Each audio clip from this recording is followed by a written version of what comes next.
tudo bem com vocês? Sou eu, professor Emerson, para quê? Para trabalharmos literatura, viajarmos nas histórias, conhecer novos personagens, conhecer novos lugares, viver no presente, no passado, no futuro, dependendo, claro, da nossa história. E para a gente começar a nossa história de hoje, eu trouxe algo para a gente conversar.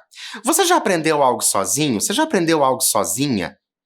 Algo assim, só de ver você conseguiu aprender alguma coisa? Sozinho, sozinha? Né? Eu fiquei ali, olha, eu vou ver talvez agora, né, que nós temos aí muitos tutoriais ensinando a fazer as coisas, você conseguiu aprender ali ou você aprendeu sozinho mesmo? Você pensou como que poderia ser, foi descobrindo aos poucos e aprendeu sozinho ou sozinha. Qual outra língua você gostaria de falar e por quê?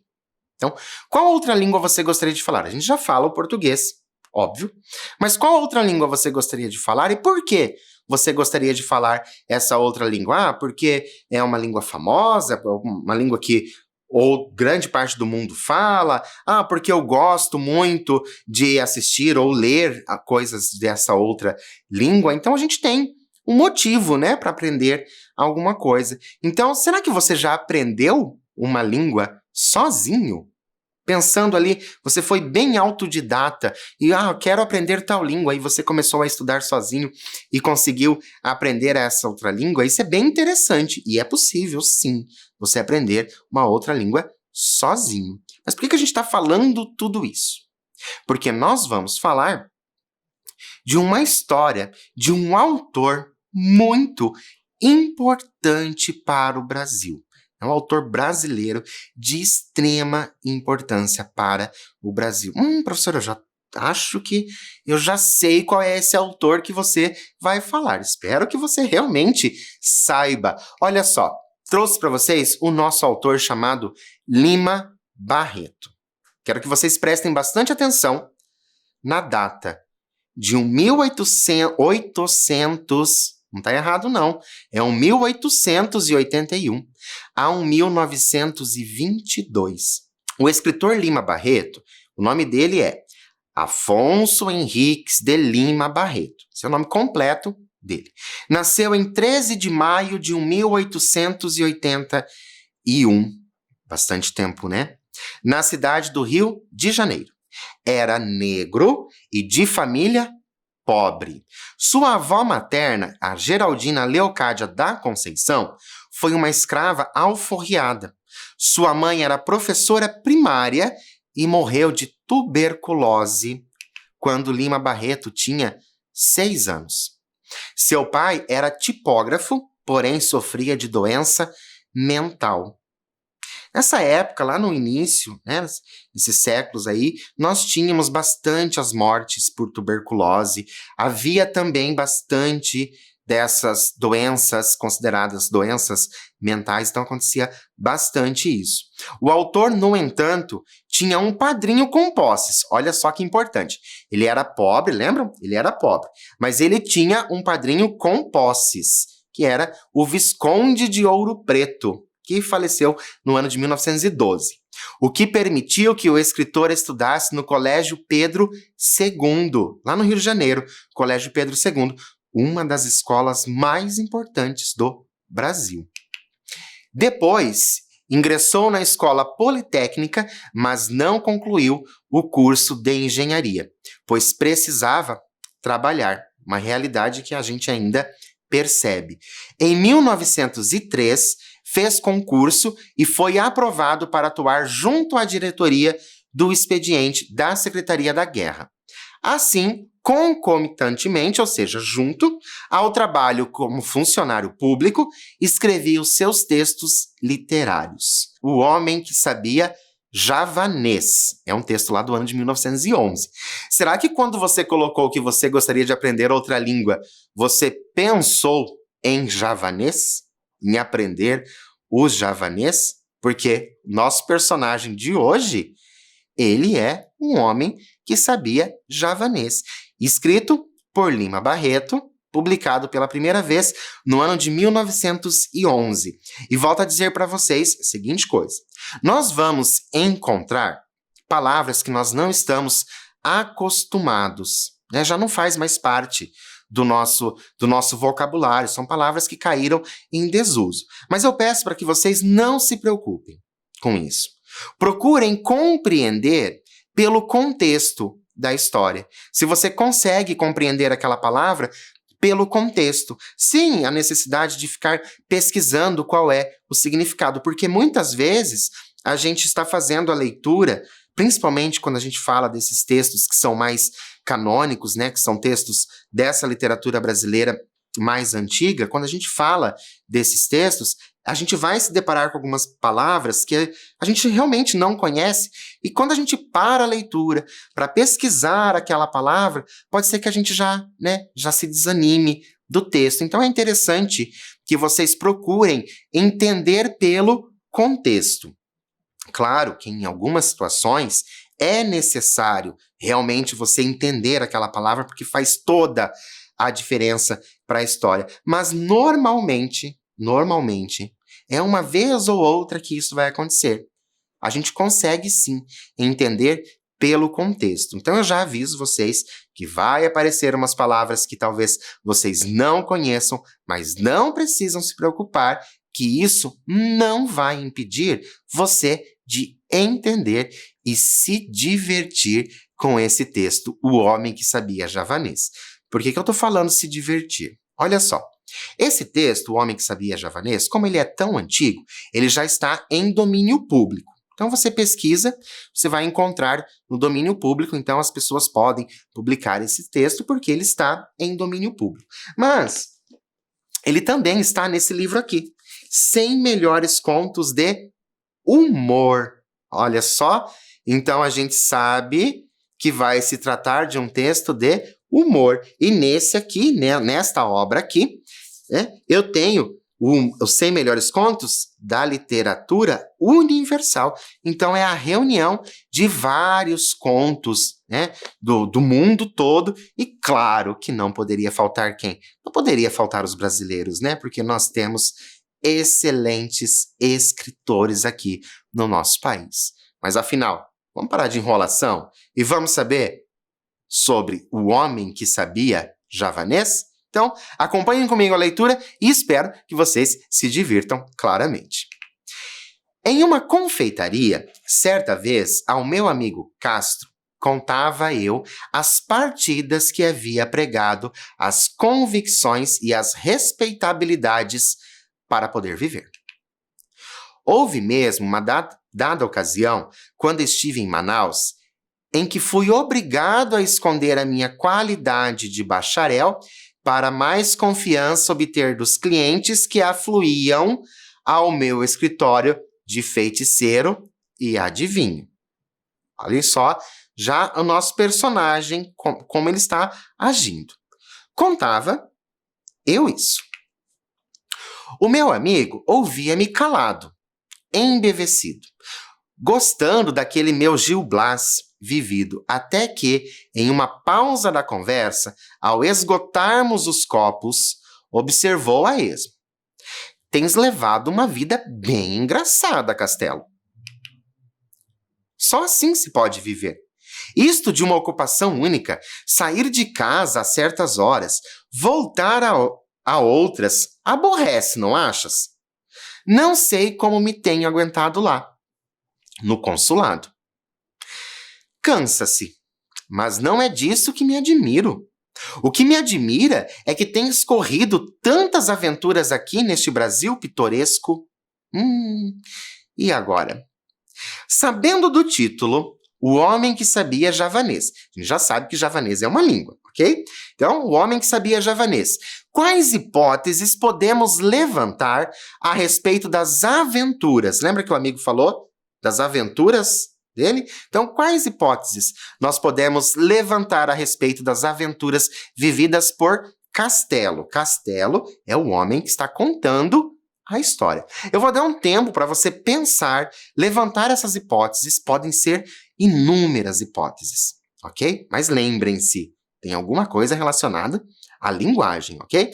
Vou dar um tempo para você fazer isso, anotar aí as hipóteses no caderno e eu volto para a gente continuar essa história.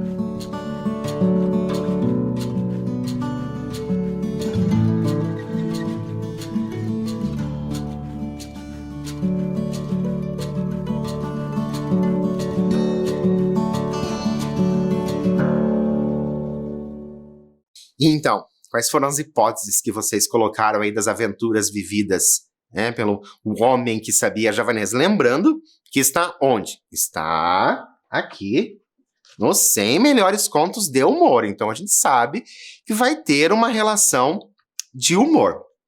Vamos ver se a gente descobre, ver se as suas hipóteses se confirmam na história. Olha só. Qual? Que mesmo, meu caro Castro? Se podem arranjar belas páginas de vida. Imagina tu que eu já fui professor de javanês. Quando? Aqui, depois que voltaste do consulado? Não. Antes. E, por sinal, fui nomeado cônsul. Por isso. Conta lá como foi. Bebes mais uma cerveja? Bebo. Mandamos buscar mais outra garrafa, enchemos os copos e continuei. Eu tinha chegado havia pouco ao rio e estava literalmente na miséria. Vivia fugido de casa, de pensão em casa de pensão, sem saber onde e como ganhar dinheiro, quando li no Jornal do Comércio o anúncio seguinte: precisa-se de um professor de língua javanesa, cartas, etc. Ora, disse cá comigo, está ali uma colocação que não terá muitos concorrentes. Se eu capiscasse 4 palavras, ia apresentar-me. Saí do café e andei pelas ruas, sempre a imaginar-me professor de javanês, ganhando dinheiro, andando de bonde e sem encontros desagradáveis com os cadáveres. Insensivelmente, dirigi-me à Biblioteca Nacional. Não sabia bem que livro iria pedir, mas entrei, entreguei o chapéu ao porteiro, recebi a senha e subi. Na escada, acudiu-me pedir a Grande Enciclopédia, letra J, a fim de consultar o artigo relativo a Java e a língua javanesa. Vejam que a enciclopédia que ele vai pedir é uma enciclopédia francesa. Dito e feito. Fiquei sabendo, ao fim de alguns minutos, que Java era uma grande ilha do arquipélago de Sonda, colônia holandesa, e o javanês, língua aglutinante do grupo malaio-polinésio, possuía uma literatura digna de nota e escrita em caracteres derivados do velho alfabeto hindu. Ao que tudo parece, não é muito fácil aprender javanês. A enciclopédia dava-me indicação de trabalhos sobre a tal língua malaia e não tive dúvidas em consultar um deles. Copiei o alfabeto, a sua pronunciação figurada e saí. Andei pelas ruas perambulando e mastigando. Na minha cabeça dançavam hieróglifos. De quando em quando consultava as minhas notas. Entrava nos jardins e escrevia estes calungas na areia para guardá-los bem na memória e habituar a mão a escrevê-los. Então, olha só, a gente já começa até perceber uma dica. Se você pretende aprender uma língua, olha só a dica dele. Ele vai anotando, escrevendo, para se acostumar com essa escrita. É uma boa dica para a gente seguir se a gente quiser aprender uma língua sozinho. À noite, quando pude entrar em casa sem ser visto, para evitar indiscretas perguntas do encarregado, ainda continuei no quarto a engolir o meu ABC malaio. E com tanto afinco levei o propósito que, de manhã, o sabia perfeitamente. Olha como ele realmente estudou. Mas eu tenho uma pergunta para vocês. Por que Castelo queria evitar encontrar o encarregado do lugar onde ele morava? Né? O Castelo não quis encontrar o encarregado. Por que você acha? Vou dar um tempo para você fazer isso e eu volto já.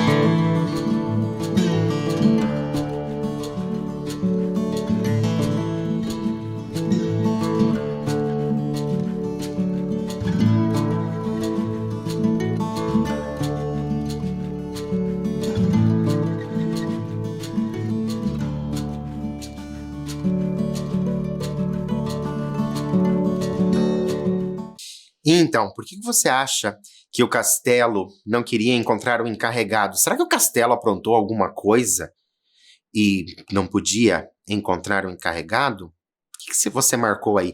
Eu fico curioso para saber o que você marcou, como que você utilizou a sua criatividade, as suas histórias de leitura para você marcar a resposta.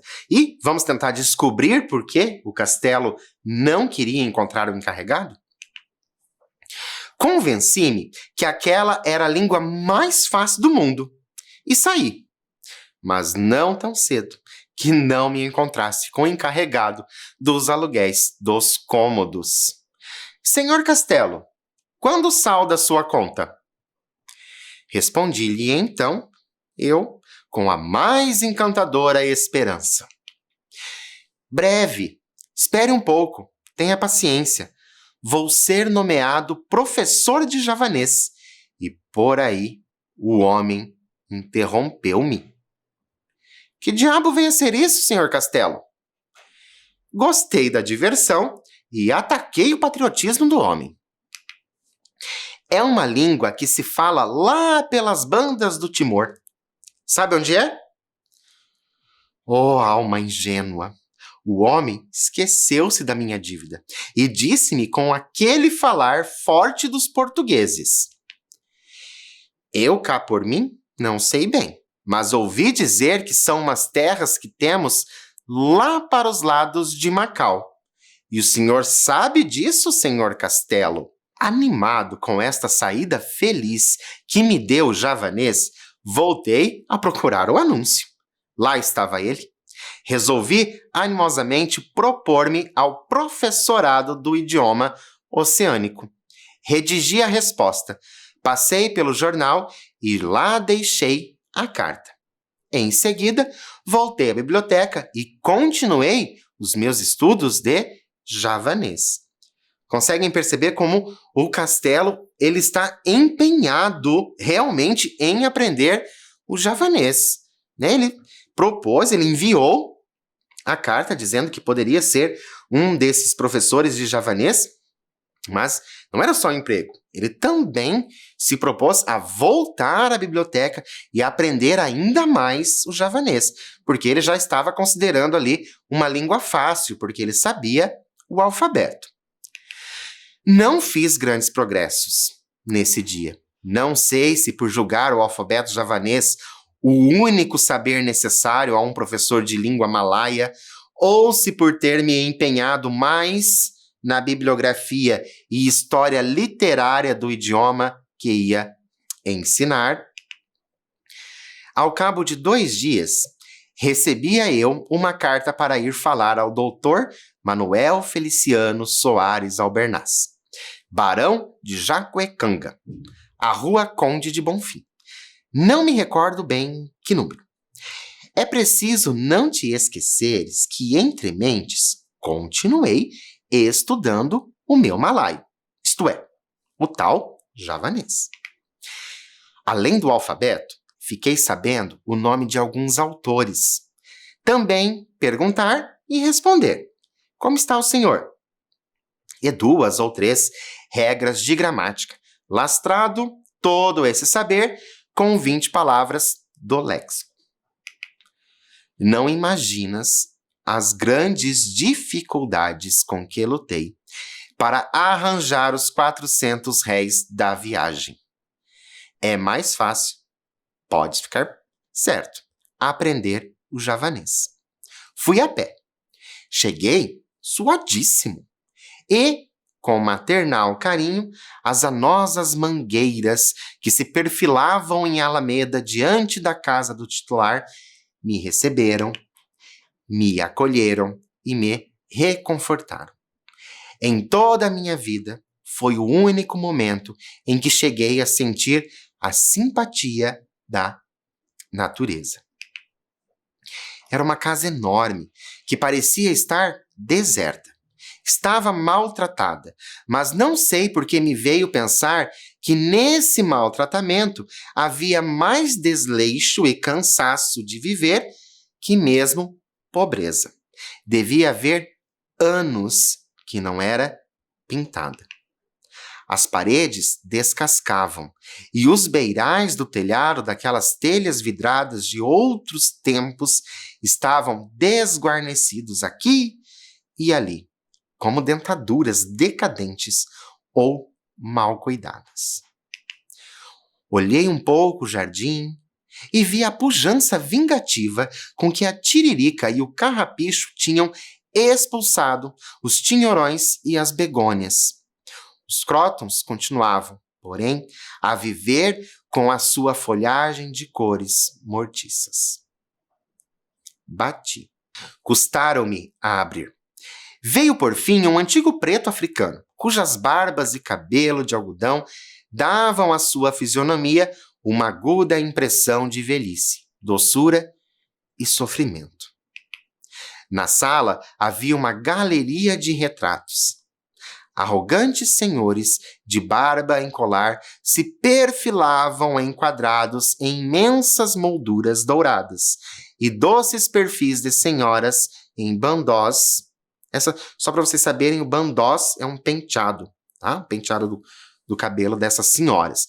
Com grandes leques, pareciam querer subir aos ares, enfunadas pelos redondos vestidos a balão, mas daquelas velhas coisas sobre as quais a poeira punha mais antiguidade e respeito.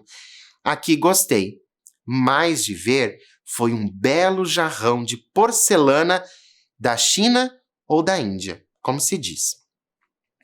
Aquela pureza da louça, a sua fragilidade, a ingenuidade do desenho e aquele seu fosco brilho de luar diziam-me a mim que aquele objeto tinha sido feito por mãos de criança, a sonhar, para encanto dos olhos fatigados dos velhos desiludidos.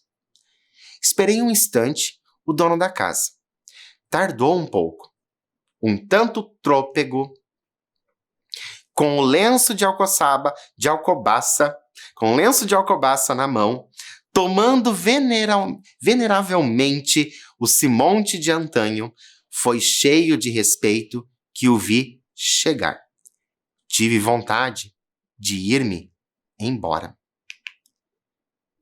Se o senhor Castelo fez tanto, até aprendeu outra língua para enviar, a carta de solicitação para trabalhar como professor, quando ele encontrou o seu possível empregador, por que teve vontade de ir embora? Vou dar um tempo para você colocar sua criatividade no papel e eu volto já.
Então, por que você acha que o senhor Castelo quis ir embora, não quis mais falar com o homem? O que será que aconteceu? Será que foi por respeito?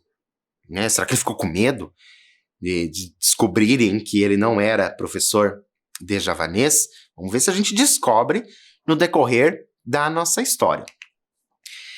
Mesmo se não fosse ele o discípulo, era sempre um crime mistificar aquele ancião, cuja velhice trazia à tona do meu pensamento alguma coisa de augusto, de sagrado. Hesitei, mas fiquei. Então parece que realmente o senhor Castelo ali ficou com medo, Porque tratava-se de uma pessoa mais velha, então questão do respeito, Não queria enganar aquele senhor. Avancei, o professor de javanês que o senhor disse precisar. Sente-se, respondeu-me o velho. O senhor é daqui do Rio? Não, sou de Canavieiras. Como? Fez ele. Fale um pouco mais alto, que eu sou surdo. Sou de Canavieiras, na Bahia. Insisti eu. Onde fez seus estudos? Em São Salvador. E onde aprendeu javanês? Indagou ele, com aquela teimosia peculiar aos velhos. Não contava com essa pergunta, mas imediatamente arquitetei uma mentira. Contei-lhe que meu pai era javanês, tripulante de um navio mercante, viera ter a Bahia, estabelecera-se nas proximidades de Canavieiras como pescador, casara, prosperara, e fora com ele que aprendi javanês. E ele acreditou? E o físico? Perguntou meu amigo, que até então me ouvira calado. Não sou, objetei, lá muito diferente de um javanês. Estes meus cabelos corridos, duros e grossos, e a minha pele basanê, podem dar-me muito bem o aspecto de um mestiço de malaio. Tu sabes bem que entre nós há de tudo. Índios, malaios, taitianos, malgaches, guanches, até godos. É uma comparsaria de raças e tipos de fazer inveja ao mundo inteiro. E isso é verdade. A gente sabe que o Brasil tem, né, muitas raças. Bem, fez o meu amigo. Continua. O velho, emendei eu, ouviu-me atentamente. Considerou demoradamente o meu físico. Pareceu que me julgava, de fato, filho de malaio. E perguntou-me com doçura. Então está disposto a ensinar-me javanês? A resposta saiu-me sem querer. Pois não. O senhor há de ficar admirado, aduziu o barão de Jacuecanga, que eu, nesta idade, ainda queira aprender qualquer coisa. Mas não tenho que admirar. Tem-se visto exemplos e exemplos muito fecundos. O que eu quero, meu caro senhor Castelo, adiantei eu. O que eu quero, meu caro senhor Castelo, é cumprir um juramento de família. Não sei se o senhor sabe que eu sou neto do conselheiro Albernaz, aquele que acompanhou Pedro I quando abdicou. Voltando de Londres, trouxe para aqui um livro em língua esquisita, a que tinha grande estimação. Fora um hindu ou um siamês que lhe o dera, em Londres, em agradecimento a não sei que serviço prestado por meu avô. Ao morrer, meu avô chamou meu pai e lhe disse: Filho, tenho este livro aqui, escrito em javanês. Disse-me quem mo deu que ele evita desgraças e traz felicidades para quem o tem. Eu não sei nada ao certo. Em todo caso, guarda-o. Mas se queres que o fado que me deitou o sábio oriental se cumpra, faze com que teu filho o entenda, para que sempre a nossa raça seja feliz. Está com um cheiro de profecia até. Meu pai, continuou o velho barão, não acreditou muito na história. Contudo, guardou o livro. E você? Você acreditaria nessa história, né, de que o livro poderia evitar desgraças da família? Mas enfim, vamos continuar para saber o que é que vai acontecer. Às portas da morte, ele me deu e disse-me o que prometera ao pai. Em começo, pouco caso fiz da história do livro. Deitei-o a um canto e fabriquei minha vida. Cheguei até a esquecer-me dele, mas de uns tempos a esta parte tenho passado por tanto desgosto. Tantas desgraças têm caído sobre a minha velhice que me lembrei do talismã da família. Tenho que o ler, que o compreender, se não quero que os meus últimos dias anunciem o desastre da minha posteridade. E para atendê-lo, é claro que preciso entender o javanês. Eis aí. Então, agora a gente já sabe o motivo que o barão quer aprender o javanês. Calou-se e notei que os olhos do velho se tinham orvalhado. Enxugou discretamente os olhos e perguntou-me se queria ver o tal livro. Respondi-lhe que sim. Chamou o criado, deu-lhe as instruções e explicou-me que perdera todos os filhos, sobrinhos, só lhe restando uma filha casada, cuja prole, porém, estava reduzida a um filho débil de corpo e de saúde frágil e oscilante. Veio o livro. Era um velho calhamaço, um enquarto antigo. Enquarto é como se fosse uma folha dobrada. Pega a folha e dobra em quatro, tá? Para vocês terem uma noção do tamanho. Encadernado em couro, impresso em grandes letras em um papel amarelado e grosso. Faltava a folha do rosto e, por isso, não se podia ler a data da impressão. Tinha ainda umas páginas de prefácio escritas em inglês, onde li que se tratava das histórias do príncipe Kulanga, escritor javanês de muito mérito. Logo informei disso o velho barão, que, não percebendo que eu tinha chegado aí pelo inglês, lembra que o prefácio estava escrito em inglês, tinha chegado aí pelo inglês, ficou tendo em alta consideração o meu saber malaio. Estive ainda folheando o cartapacio, a laia de quem sabe magistralmente aquela espécie de Vasconso, até, afinal, contratar-nos as condições de preço e de hora, comprometendo-me a fazer com que ele lesse o tal alfarrábio antes de um ano.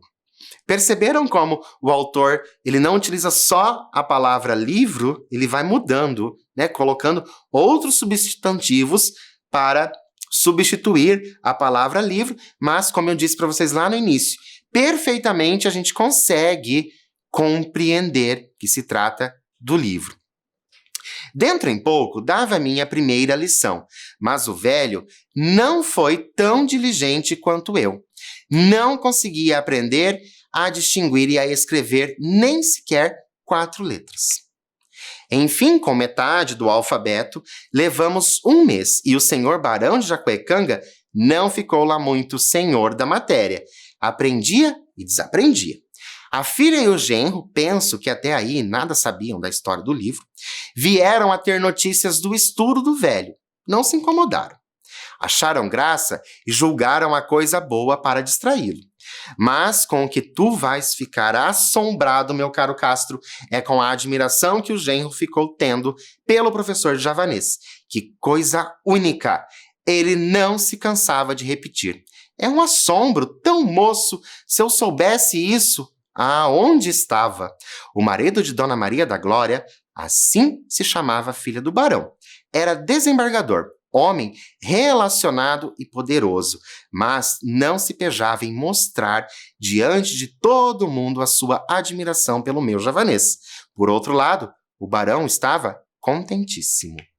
Ao fim de 2 meses, desistira da aprendizagem e pedira-me que lhe traduzisse, um dia sim, outro não, um trecho do livro encantado. Bastava entendê-lo, disse-me ele. Nada se opunha que outrem o traduzisse e ele ouvisse. Assim evitava a fadiga do estudo e cumpria o encargo. Sabes bem que até hoje nada sei de javanês, mas compus umas histórias bem tolas e impingi-as ao velhote como sendo do Chronicon, como ele ouvia aquelas bobagens. Ficava estático, como se estivesse a escutar palavras de um anjo, e eu crescia aos seus olhos.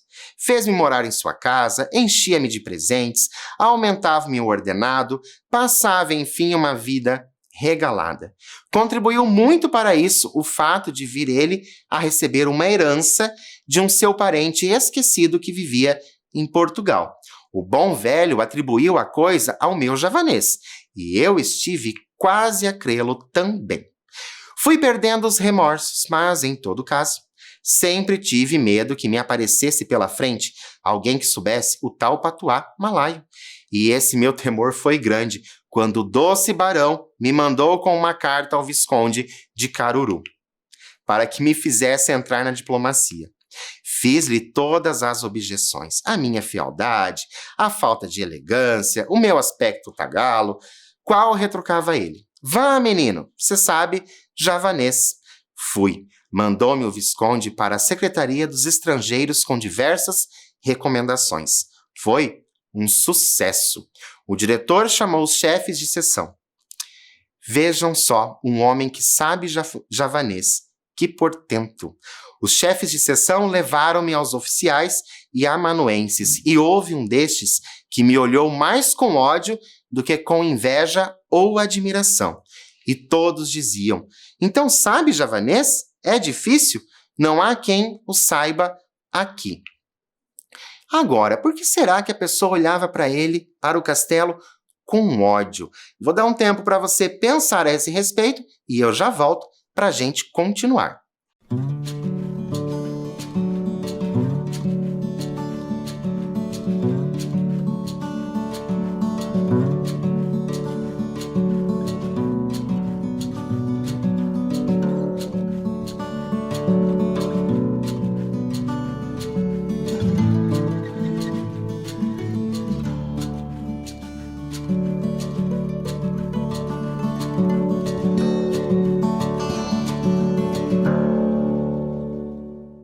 Então, por que será que o homem estava olhando com ódio? Será que não era inveja mesmo? Mas vamos continuar. O tal amanuense, que me olhou com ódio, acudiu então. É verdade, mas eu sei Kanaki. O senhor sabe? Disse-lhe que não, e fui à presença do ministro. A alta autoridade levantou-se, pôs as mãos às cadeiras, consertou o piscinê no nariz e perguntou. Piscinê é aquele óculos que você coloca direto no nariz. Então sabe javanês? Respondi-lhe que sim.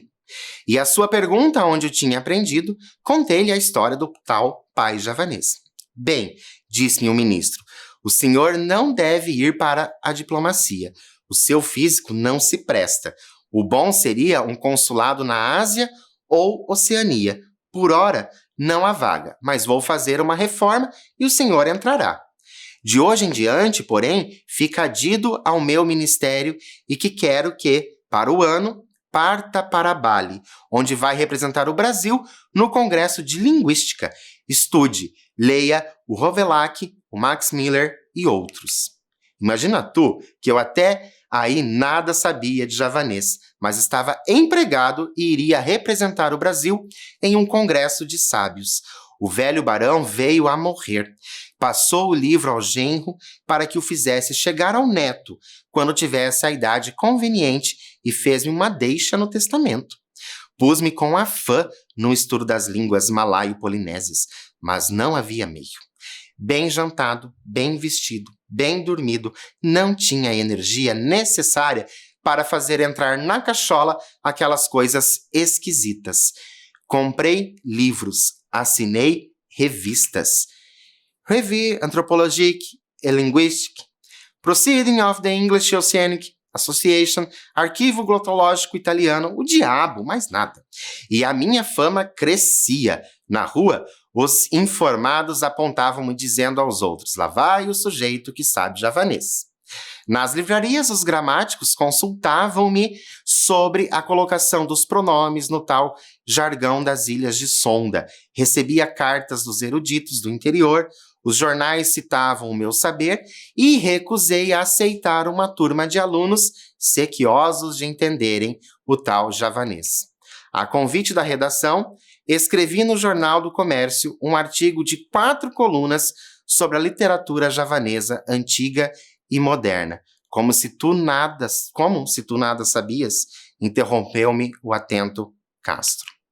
Muito simplesmente, primeiramente, descrevi a ilha de Java com o auxílio de dicionários e umas poucas de geografia, e depois citei a mais não poder. E nunca duvidaram? Perguntou-me ainda o meu amigo. Nunca, isto é, uma vez quase fico perdido. A polícia prendeu um sujeito, um marujo, um tipo bronzeado que só falava uma língua esquisita. Chamaram diversos intérpretes.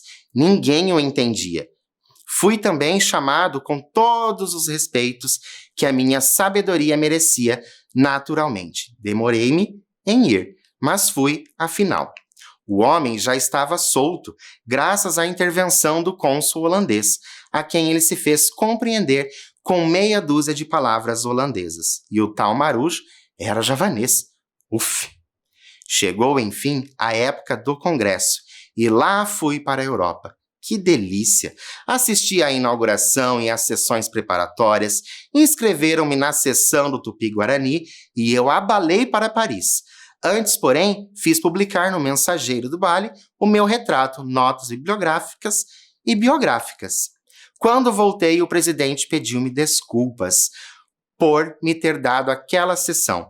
Não conhecia os meus trabalhos e julgara que, por ser um americano brasileiro, me estava naturalmente indicada a sessão do Tupi-Guarani. Aceitei as explicações e até hoje ainda não pude escrever as minhas obras sobre o javanês para lhe mandar, conforme prometi. Acabado o congresso, fiz publicar extratos do artigo do Mensageiro de Bali, em Berlim, em Turim e em Paris, onde os leitores de minhas obras me ofereceram um banquete, presidido pelo senador Goró. Custou-me toda essa brincadeira, inclusive o banquete, que me foi oferecido cerca de 10.000 francos, quase toda a herança do crédulo e bom barão de Jacuecanga. Não perdi meu tempo nem meu dinheiro. Passei a ser uma glória pública e, ao saltar no Cais Parrot, recebi uma ovação de todas as classes sociais e o presidente, dias depois, convidava-me para almoçar em sua companhia. Dentro de 6 meses, fui despachado cônsul em Havana, onde estive 6 anos e para onde voltarei a fim de aperfeiçoar os meus estudos das línguas da Malaia, Melanésia e Polinésia. É fantástico, observou Castro, agarrando o copo de cerveja. Olha, se não fosse estar contente, sabes que ia ser? Que será que ele ia ser que começa com ba e termina com ista? Bacteriologista eminente. Vamos? Vamos. E assim termina a nossa história, O Homem que Sabia Javanês. Espero que vocês tenham gostado e espero vocês na nossa próxima aula.